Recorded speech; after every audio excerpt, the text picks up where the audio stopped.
High student, welcome to chemistry. আজকে আমরা class 12 এর একটা ইন্টারেস্টিং অর্গানিক চ্যাপ্টারে অর্গানিক কেমিস্ট্রি বায়োমলিকুলস এই সম্বন্ধে আমরা একটা বেসিক কনসেপ্ট আলোচনা করব। আমরা তাহলে বায়োমলিকুলস অর্থাৎ কি, জীব অণু।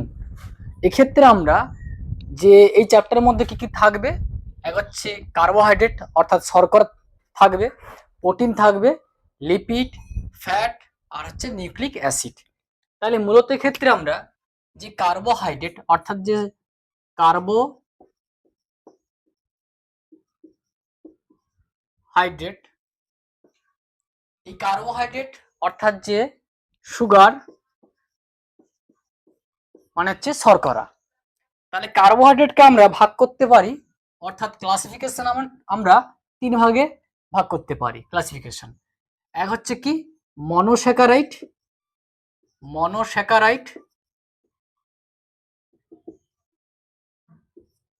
দুই হচ্ছে ডাইস্যাকারাইড,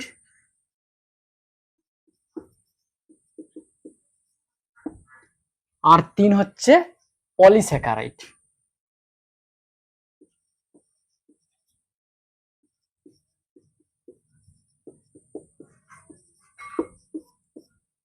তাহলে কি বললাম যে কার্বোহাইড্রেট, এই কার্বোহাইড্রেটের মধ্যে তিনটি ভাগ আছে। এক হচ্ছে মনোস্যাকারাইড, দুই হচ্ছে ডাইস্যাকারাইড বা দ্বিশর্করা, আর হচ্ছে পলিস্যাকারাইড। তাহলে ক্ষেত্রে মনোস্যাকারাইড অর্থাৎ মনোমার ইউনিট থাকবে। তাহলে এই কার্বোহাইড্রেট যে সুগার, এই মনোস্যাকারাইডের মধ্যে কি কি থাকবে, এক হচ্ছে কি গ্লুকোজ।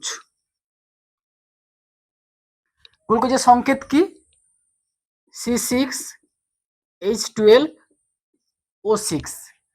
আর কি থাকবে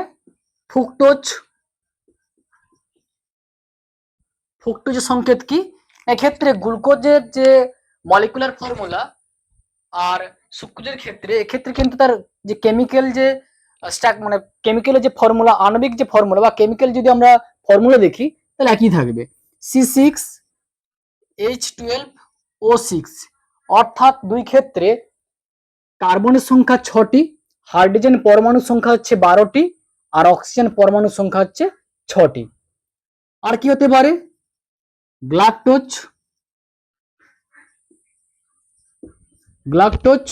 তাহলে ক্ষেত্রে এই গ্লাকটোজের ক্ষেত্রে সংকেত C6H12O6। কিন্তু কিছু একটি বেসিক পার্থক্য আছে। এই বেসিক পার্থক্যের জন্য কিন্তু যে হচ্ছে আমরা গ্লাকটোজকে কিন্তু গ্লাকটোজ হিসেবে আমরা বিবেচিত করব। ঠিক আছে, এছাড়া কি থাকতে পারে অ্যারাবিনোজ, রাইবোজ ইত্যাদি। আর ডাইস্যাকারাইড অর্থাৎ যে দ্বিশর্করা, এটা মেনলি হচ্ছে কি দুটো হচ্ছে মনোস্যাকারাইড যে অণু তার হচ্ছে সমষ্টি। তাহলে এক্ষেত্রে কি উদাহরণ হবে, এক হচ্ছে কি সুক্রোজ, দুই হচ্ছে মল্টোজ, আর তিন হচ্ছে ল্যাকটোজ। কি বললাম যে দ্বিশর্করা মানে কি দুটো মনোমার যে ইউনিট বা শৃঙ্খল বা একক তার হচ্ছে সমষ্টি। তাহলে এই দ্বিশর্করার মধ্যে অর্থাৎ ডাইস্যাকারাইড এর মধ্যে কি থাকবে, সুক্রোজ থাকবে, মল্টোজ থাকবে, আর হচ্ছে ল্যাকটোজ থাকবে। আর কি আছে না পলিস্যাকারাইড। পলি মানে কি বহু অর্থাৎ মেনি। তাহলে ক্ষেত্রে উদাহরণ কি হবে না, উদাহরণের ক্ষেত্রে হবে স্টার্চ, আর কি হবে সেলুলোজ।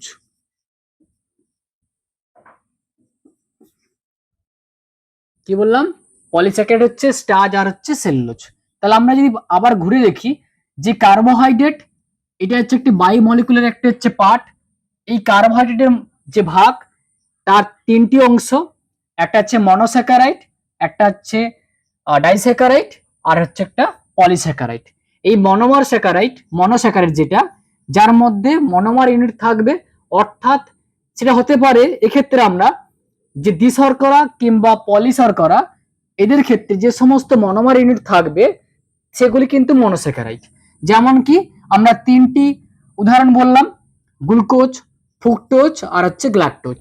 তাহলে এদের ক্ষেত্রে কিন্তু তাদের যে সংকেত কেমিক্যাল যে ফর্মুলা প্রত্যেকের ক্ষেত্রে কিন্তু একই, কিন্তু কেমিক্যাল যে স্ট্রাকচার প্রত্যেকের কিন্তু আলাদা। কিছু বেসিক কিছু পার্থক্য আছে। আর কি, দ্বিশর্করা। এই দ্বিশর্করার ক্ষেত্রে কি আছে না, সুক্রোজ আছে, মল্টোজ আছে, আর হচ্ছে ল্যাকটোজ আছে। এখন আমরা দেখব যে দ্বিশর্করা, যে সুক্রোজ, মল্টোজ আর হচ্ছে ল্যাকটোজ, এরা কি কি দিয়ে তৈরি হয়। তাহলে ক্ষেত্রে বেসিক্যালি দেখতে পাবো যে সুক্রোজ, এই সুক্রোজের মধ্যে কি থাকবে, এক হচ্ছে গ্লুকোজ প্লাস ফ্রুক্টোজ থাকবে। তাহলে গ্লুকোজ প্লাস ফ্রুক্টোজ এই দুটো ইউনিট যদি গ্লাইকোসাইডিক লিঙ্কেজের মাধ্যমে যুক্ত হয় তখন কিন্তু আমরা দ্বিশর্করা সুক্রোজ পাবো। আর কি আছে, মল্টোজ। এই মল্টোজের মধ্যে কি থাকবে, গ্লুকোজ প্লাস গ্লুকোজ, অর্থাৎ গ্লুকোজ প্লাস গ্লুকোজ, তার ক্ষেত্রে 1,4 গ্লাইকোসাইডিক যে লিঙ্কেজ তার মাধ্যমে পরস্পর যুক্ত হয়ে মল্টোজ আমরা হচ্ছে দ্বিশর্করা পাবো। আর কি, ল্যাকটোজ।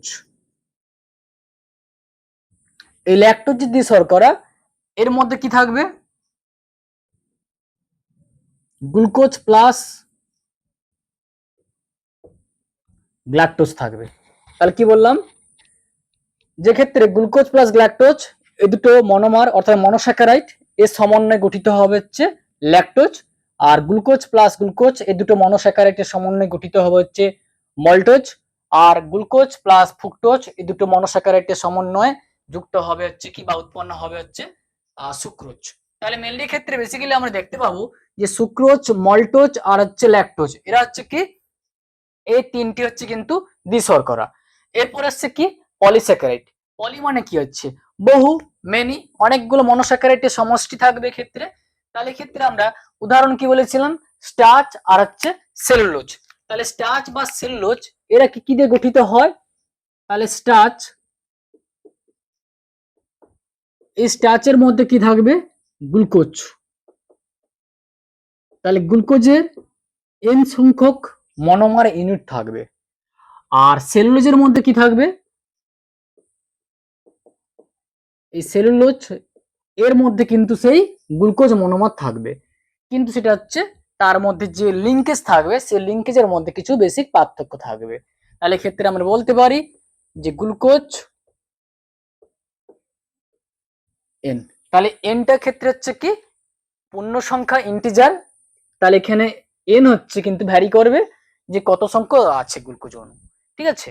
তাহলে এক্ষেত্রে প্রত্যেকের ক্ষেত্রে কিন্তু আমরা যে দ্বিশর্করা কিংবা পলিস্যাকারাইড কিংবা ডাইস্যাকারাইড এদের প্রত্যেকটার ক্ষেত্রে যে প্রত্যেকটা মনোমার ইউনিট পরস্পর যে যুক্ত থাকে, তারা যে লিঙ্কেজের মাধ্যমে বা যে বন্ধনের মাধ্যমে যুক্ত থাকে সেটা কি, গ্লাইকোসাইডিক লিঙ্কেজ। এই গ্লাইকোসাইডিক লিঙ্কেজকে আমরা যে ও অর্থাৎ ইথার গ্রুপ দ্বারা কিন্তু আমরা রিপ্রেজেন্ট করব।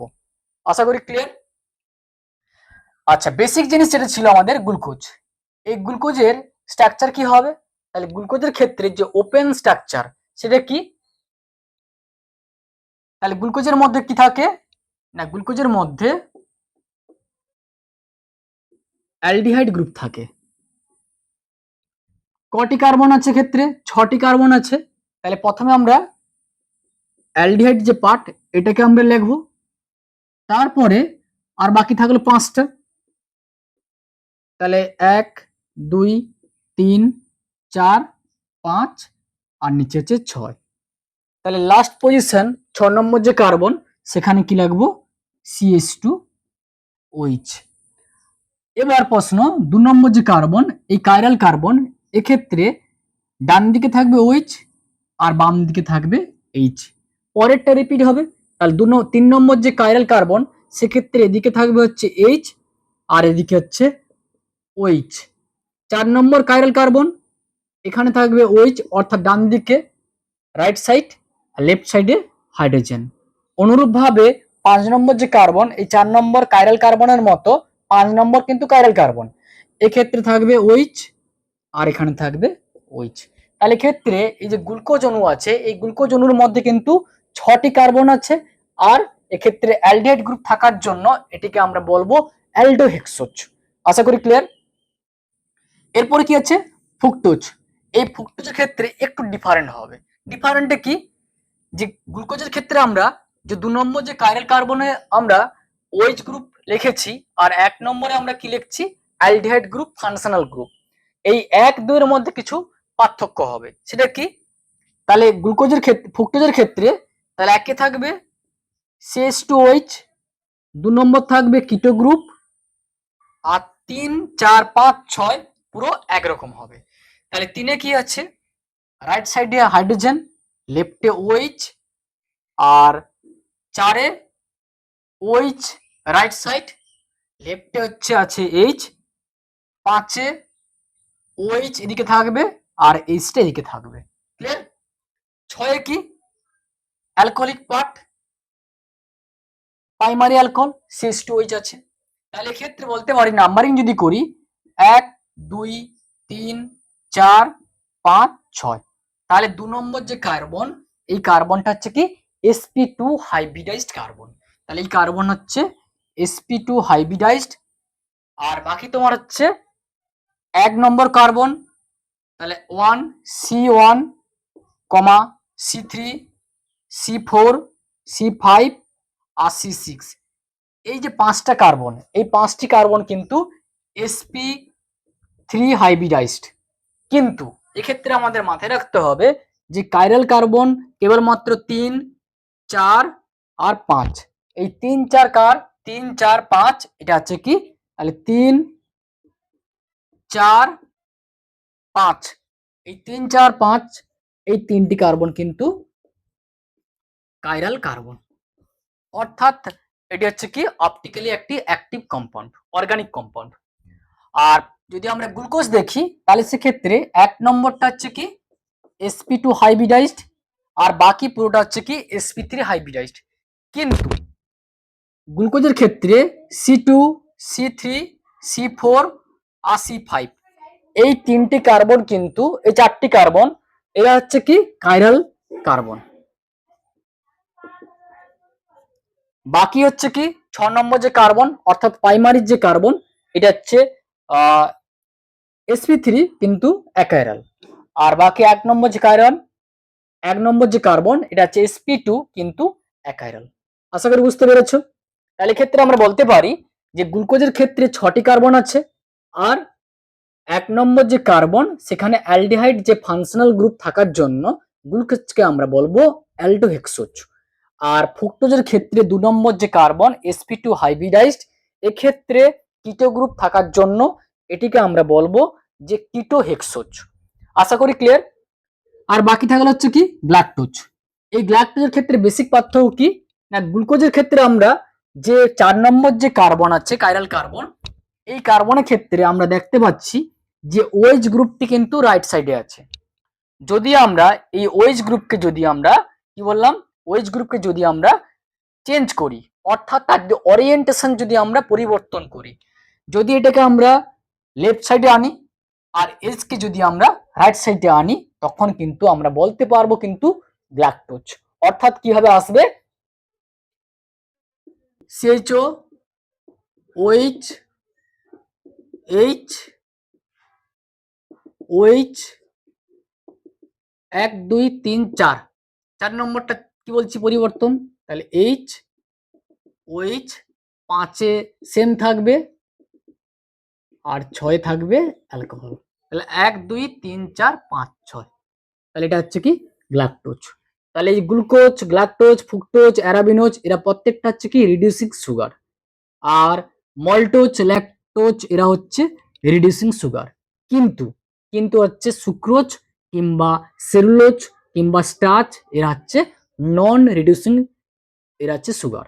কারণ এখানে বলতে পারি সুক্রোজ কিংবা স্টার্চ কিংবা সেলুলোজ এরা কি, এরা কিন্তু টলেন্স এবং ফেলিংস রিয়েজেন্ট, এদেরকে কিন্তু রিডিউস করতে পারে না, কাজে বলতে পারি এরা হচ্ছে নন রিডিউসিং এজেন্ট। আজকে তাহলে এই পর্যন্ত থাক, এরপরে নেক্সট ক্লাসে দেখা হবে। আমরা পরের ক্লাসে কিন্তু আরো কিন্তু ডিপে এবং ডিটেলসে কিন্তু আলোচনা করব, তোমাদের কিন্তু আরো মজার মজার কন্টেন্ট আনবো। আর সবাই সুস্থ থাকো, all the best, happy learning.